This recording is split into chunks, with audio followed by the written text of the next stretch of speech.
हरे कृष्णा, राधे राधे। हम श्री कृष्ण चरितामृत श्रवण कर रहे हैं। आज का प्रसंग है ब्रज बिसरत नाही, उद्धव प्रसंग भाग 4।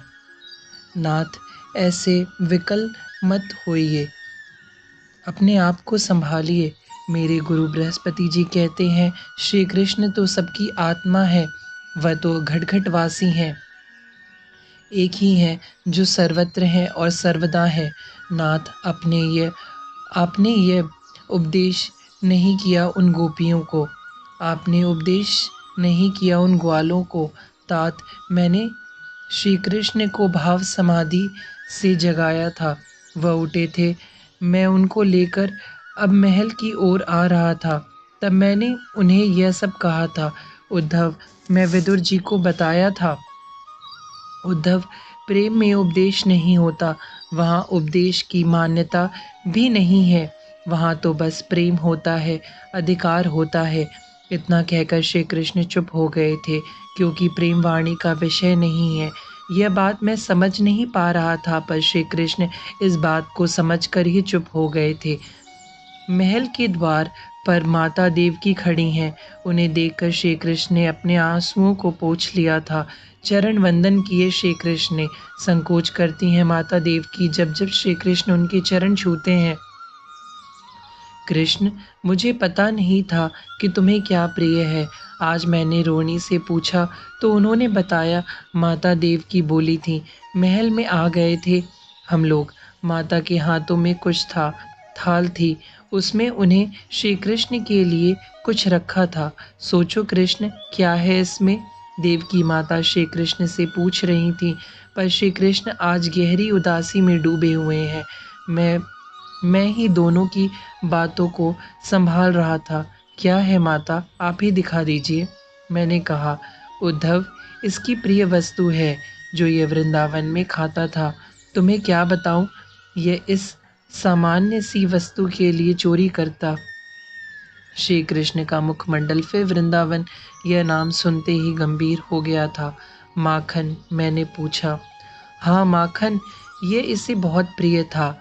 यह चोरी करता था वृंदावन में इसके लिए उद्धव।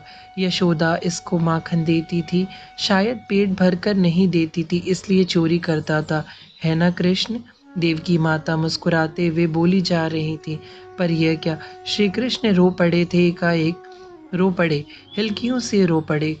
भयभीत स्तब्ध हो गई थी माता देवकी। क्या हुआ? फिर मेरी ओर देखकर बोली, गलती हो गई क्या मुझसे? फिर श्री कृष्ण से बोली, क्या तुम्हें मेरे ये सब लाना प्रिय नहीं लगा? माता, मेरे लिए आप 56 भोग लाओ, मुझे कोई आपत्ति नहीं है, पर मेरे लिए ये माखन मत लाना। वह रोए जा रहे हैं, उनका रुदन बढ़ता ही जा रहा था। पर क्यों? इतना तो पूछ ही सकती हूँ ना मैं? देवकी माता ने पूछा। क्योंकि माखन को देखकर मुझे मेरी मैया यशोदा याद आती है। ओह, यह कहते हुए फूट फूट कर रो पड़े थे मेरे नाथ। कैसे माखन खिलाती थी वह। सुबह ही उठ जाती थी, दास दासियों से नहीं, अपने हाथों से कहती थी, मैया अपने लाला के लिए मैं ही माखन निकालूंगी। वह माखन देती थी, पेट भर के देती थी। मेरी मैया यशोदा को मैं भूलना चाहता हूँ, पर भूल नहीं पाता। उनकी वह सूनी आंखें जो मथुरा की ओर लगी रहती हैं, वो आंखें मुझे चैन ही नहीं लेने देती।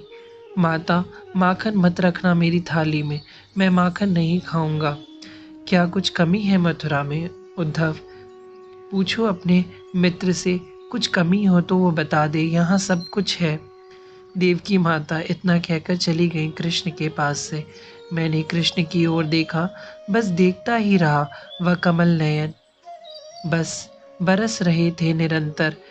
सब है उद्धव, मथुरा में किसी वस्तु की कमी नहीं है। क्या कमी होगी यहाँ? हजारों दास दासियां मेरे पास हैं। ओ मथुरा धीश, श्री कृष्ण चंद्र महाराज, बड़े बड़े नाम है मेरे यहाँ पर क्या नाथ, मैंने उनकी पीताम्बरी पकड़ ली थी। वह प्रेम नहीं है यहाँ। सब कुछ है पर प्रेम नहीं है।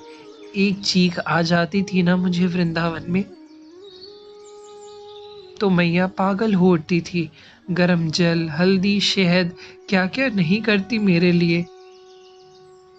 इसके बाद भी वह आसपास के सब झाड़ फूक करने वालों को बुलाती, मेरे लाला को चीख आ गई है।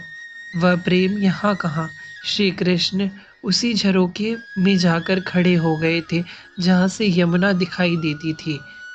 तो मेरे लिए कोई आज्ञा। मैंने सिर झुकाकर आज्ञा मांगी।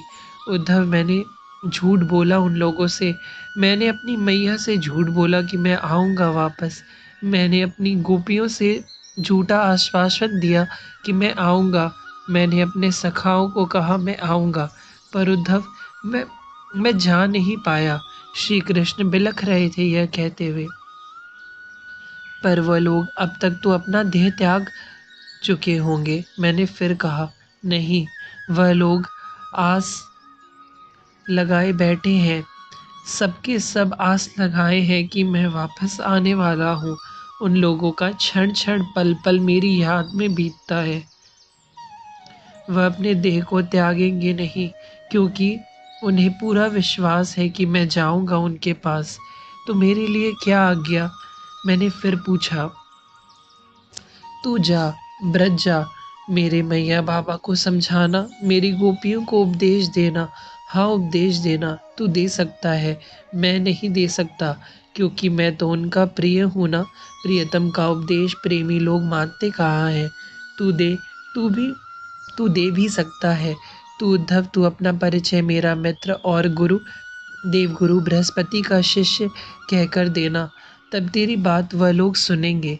हाँ उद्धव, तू क्या कह रहा था कुछ समय पहले कि आप घटघटवासी हैं, आप सर्वत्र सर्वदा हैं, सर्वकाल में हैं। यही बात तू उन लोगों को समझाना। हाँ उद्धव, तू उपदेश देना, गुरु बनना उनका। श्री कृष्ण ने यह कहते हुए मेरे चेहरे को छुआ था। पर वह गंवार गोपियां मेरी बात समझेंगी? तात मेरे मुख से यह बात निकल गई थी। नहीं उद्धव, नहीं, वह गंवार नहीं है। मेरी गोपियां गंवार नहीं है। ऐसा मत कहो उद्धव। गंवार कहकर तुम उनका नहीं, मेरा अपमान कर रहे हो। ओह, ये मैंने क्या कह दिया था? श्री कृष्ण बोलते गए। बहुत कुछ कहा उन्होंने। मैं सिर झुकाकर सुनता रहा। ब्रजवासी श्री कृष्ण के लिए क्या थे, ये मैंने आज समझा था। हरे कृष्णा, राधे राधे।